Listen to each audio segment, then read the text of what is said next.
Now this prefabricated stone, brought to build a temple,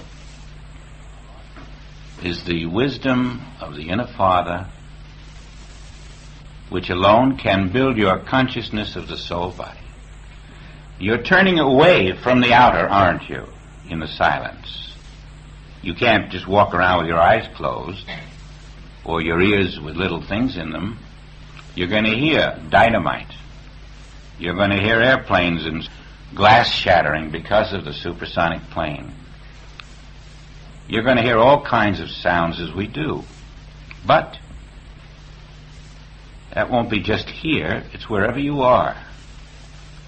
And you've got to get used to the fact that wherever there is outer sound, there's something in you that responds to it that you've got to prevent from responding to it. Loose him and let him go. You must develop the capacity to move through the visible outer world, getting your nourishment from the pre-fabricated inner stone, the stone of truth,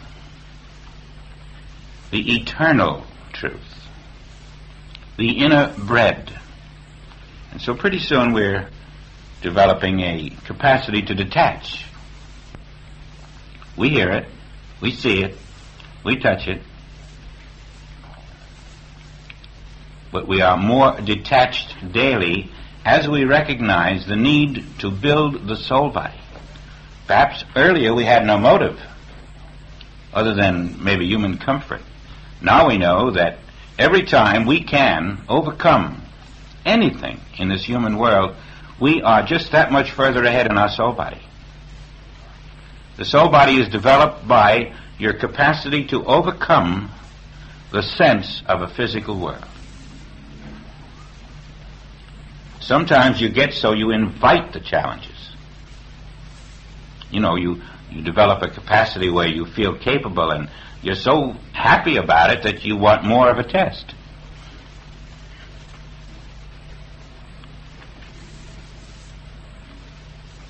Like a warrior who wants to prove how strong he is.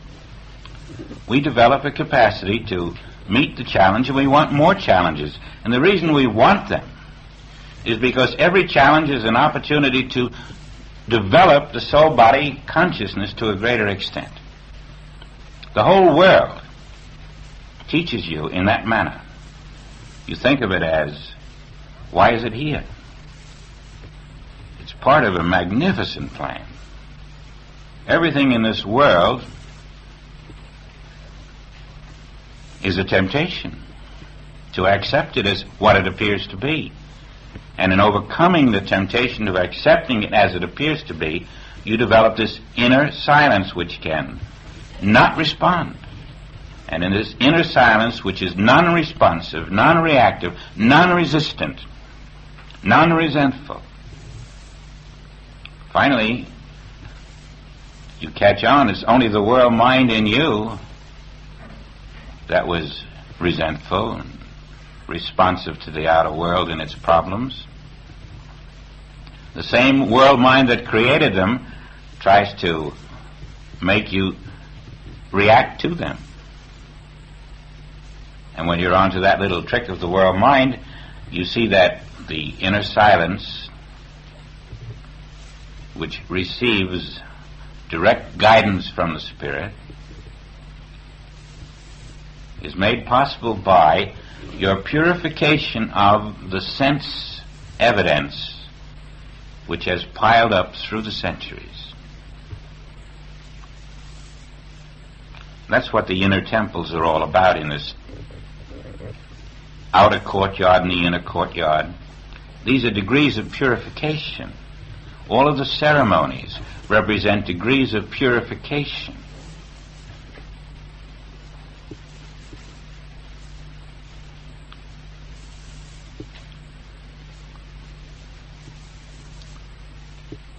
The overcoming that is so often spoke of is the overcoming of the beliefs of the sense mind.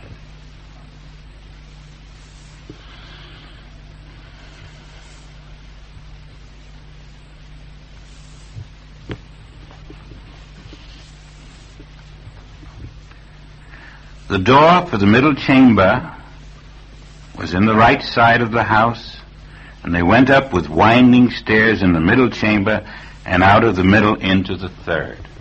You see the resemblance to the Ark of Noah, the 3 levels? What are those 3 levels? Your soul, the 5th day, your spirit, the 6th day, your Christhood, the 7th day. Without these 3 levels, we just walk around a little higher than the animals. But wherever you see love pouring forth, those 3 levels are working in that individual. Some more than others, but you can recognize the signs that the 3 chambers, the lower, the middle, and the higher, are working in that individual. They're not just a step above an animal. They are moving into the realization of divinity. They are developing the inner silence to the lower levels, which we call the human, the mineral, the animal, the vegetable.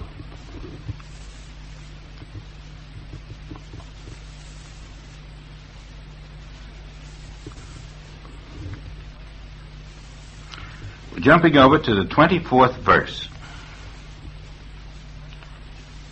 And 5 cubits was the one wing of the cherubim, and 5 cubits the other wing of the cherubim.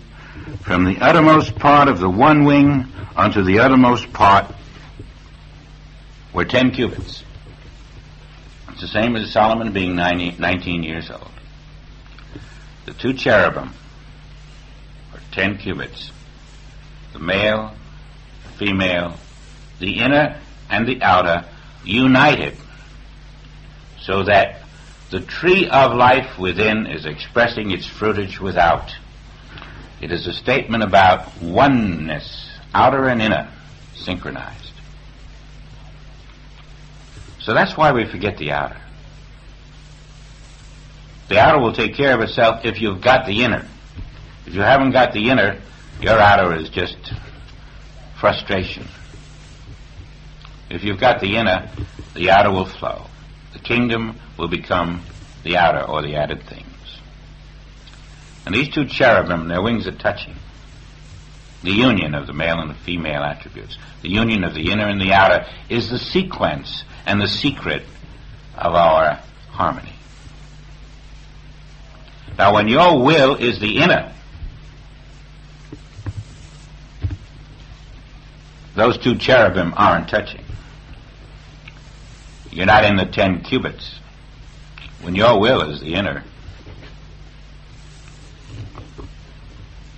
you're in the separation of mankind.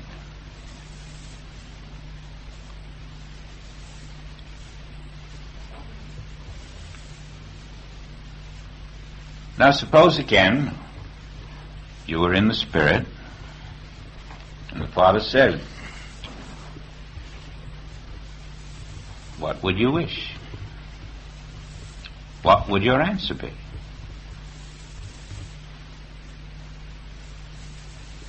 In John, we remember that when Jesus came upon the first few disciples who were working with John the Baptist, and they came upon him and they had a conversation, he said, what do you seek?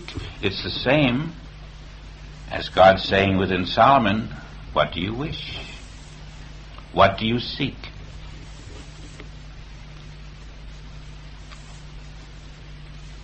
I seek to live in my spiritual identity. And that is the fullness of divine wisdom, knowledge, and manifestation. For to live in your spiritual identity is life eternal. To live in your spiritual identity is to witness the flow of the treasures of the kingdom into visible divine manifestation.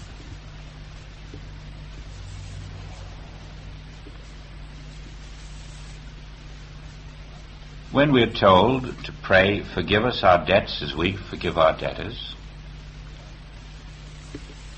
the word forgiveness does not mean what it seems to, nor the word debts. Because when you live in your I-ness, karma is broken, and that's the debt. Karma is the debt you pay for the past incarnations of not living in I-ness. That's the debt. All those centuries of not living in I-ness accumulates what is called your debt, your karma. And now as you live in I-ness, your karma, your debts of the past are dissolved. And this is forgiveness. Forgiveness is the sun shining through the clouds. Forgiveness is eye shining through the obscured human vision, which manifests that which is not there. Forgive us our debts is a statement that when I live in thy kingdom, which is come, then my karma is shattered. And as my karma is shattered, wherever I look, I hold no man in bondage, because I can now forgive their debts. But not while I am in debt. While I am in karma, I have no power to forgive someone else's karma. It is only as you are released from karma that you can help release others from theirs. As we forgive our debtors. So the beauty of Solomon, 3,000 years ago, imagine that, continues to confirm what we have been learning from Jesus, from Joel, from Paul, from John, from Mary Baker Eddy, from anyone who is taught truth on this earth. We find collaboration wherever we turn.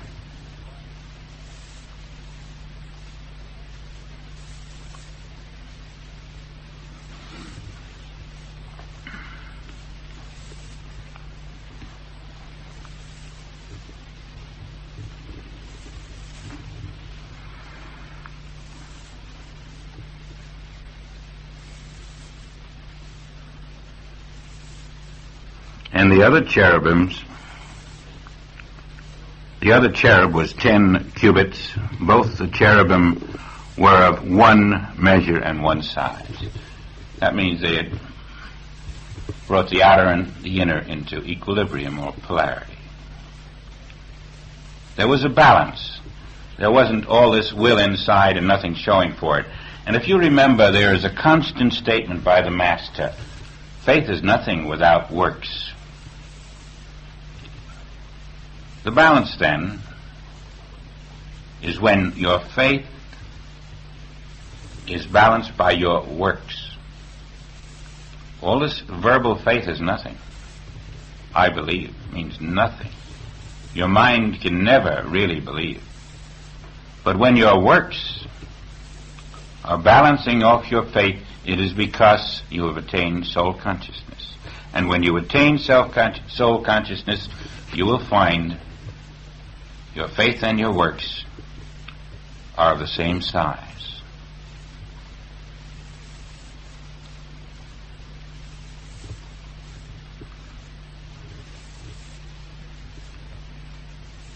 Now I can measure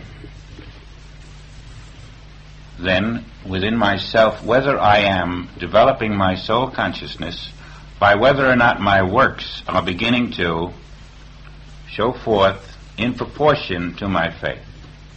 If the works are not showing forth, the works of spirit, you should know that you have in some way fallen back into the human mind. The works do not show if you're in the mind.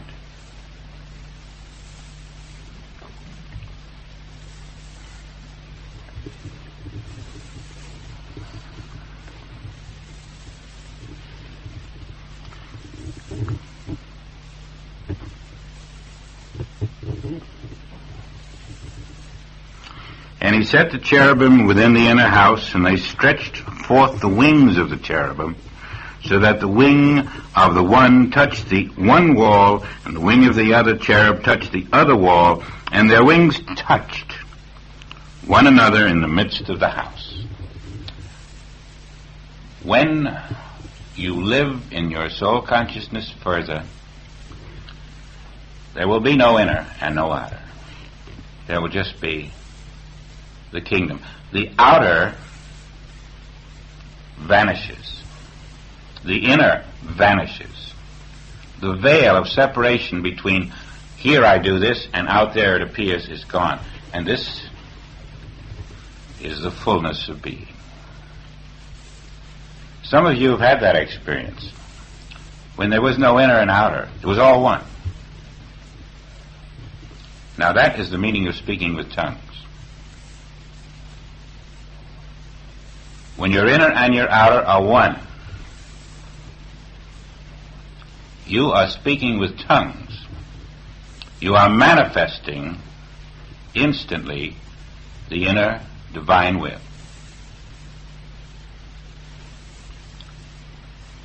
And when you have the experience and the repetition of the experience, you will see the meaning of soul power in a way that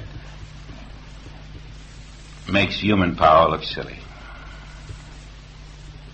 Unfortunately, it is only something that will happen to those who are pure at heart. But there is a level of purification at which it must happen. There's nothing can stop it. This is when the wings of the cherubim touch. The outer and the inner become one and manifest. The will and the manifestation are one. You see, there's no separate will and separate manifestation.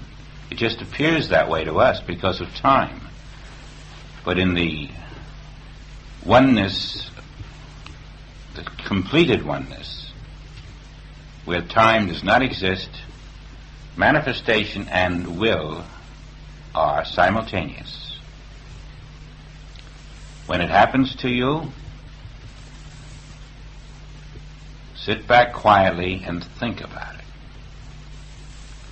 Think of the progress you have made. Thank the Father. Be still and wait for more instruction. Too often when it happens, we're so excited that we want to tell everybody, and before you know it, we've lost it. Instead of taking the moment at that time to sit back and say, what has happened to me? You see, at that point you're in a better position to know and to receive further instruction. And so remember, when this happens to you, finger to the lips. There's plenty of time to talk about it. But go inside further and rest there and wait for further instruction, because it's instruction you'll get from no outer source. That is only a preparation for the permanent consciousness which manifests the will of God always.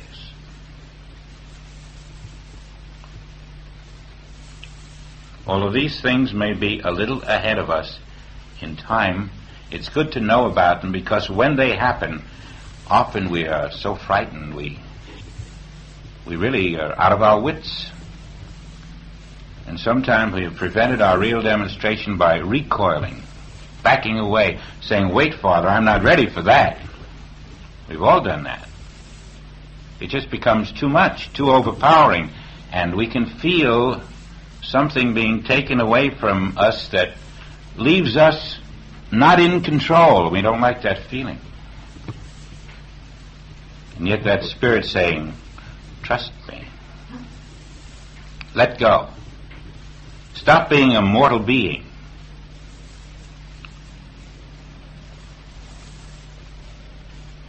Of course, those of you who have passed that point where you're frightened when the spiritual activity takes control away from you, you have found that you have made great strides.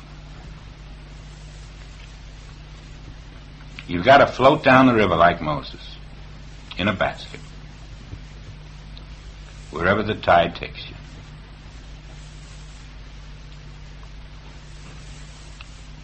And that is your meekness under the Spirit. Give it its reins. Don't try to hold on with your human sense of it ought to go this way or that way, or let's do it tomorrow. This is what we've been working for, and when the moment comes, be ready for it. Have your lamp trimmed. Now, ultimately, you're going to have a permanent inner contact, right? And that's your teacher. There's no one in the outer world is going to be able to say to you, do this or do that, because your inner teacher is more than a teacher. It is substance. It is the mind behind the prefabricated stone. It is the power. It is the silent hammer, the silent axe. It is the only power. And as it constructs with bricks of truth, bricks of wisdom, bricks of life, your awareness of your own inner substance, suddenly you can feel another body, a real one, not made with hands, not born in the physical womb, but born in the spiritual womb of the infinite I. That is the body we are building, and it lives forever, and it is real.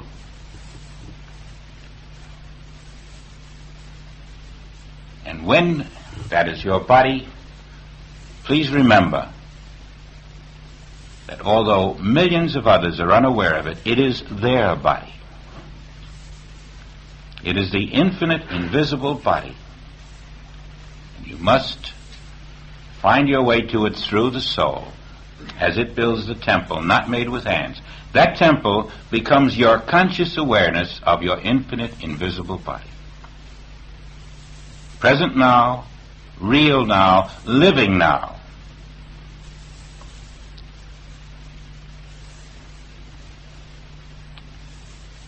And that invisible body lives in the seventh day.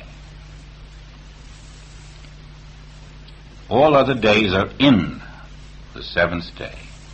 All other sense of life is already incorporated into your infinite, invisible body, and you can accept it this very day and be true to it as your only body. Now, we could go on with Solomon for a long time, but we're not going to. I think his points are made reasonably well at this moment. That he was constructing an outer replica of the infinite, invisible body. Because he had found it. And that's why no expense was spared. This was beyond price, and is beyond price. We are selling all that we have of this world by transforming consciousness to the awareness of soul, marrying spirit, birthing the Christ consciousness, which is I am the infinite Christ body now. And even though I haven't the fullness of the understanding of it, I am the infinite Christ body now. No one can take the truth away. And you must accept yourself to be this. All right? The temple built by Solomon was also the Christ body of Jesus. One showed it as a visible human form, the other showed it as a visible palace, seventh wonder of the world. You will demonstrate it as your freedom from the material powers that claim to exist. And your silence before them is your statement that they are not power, that all power is contained within your infinite invisible body, and there is no opposite.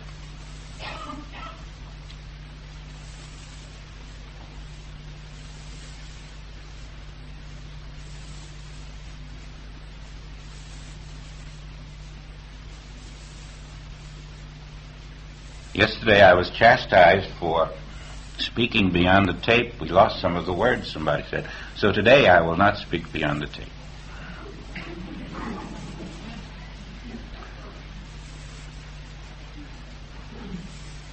I really get carried away too much. I thank you, and we'll see each other tonight again.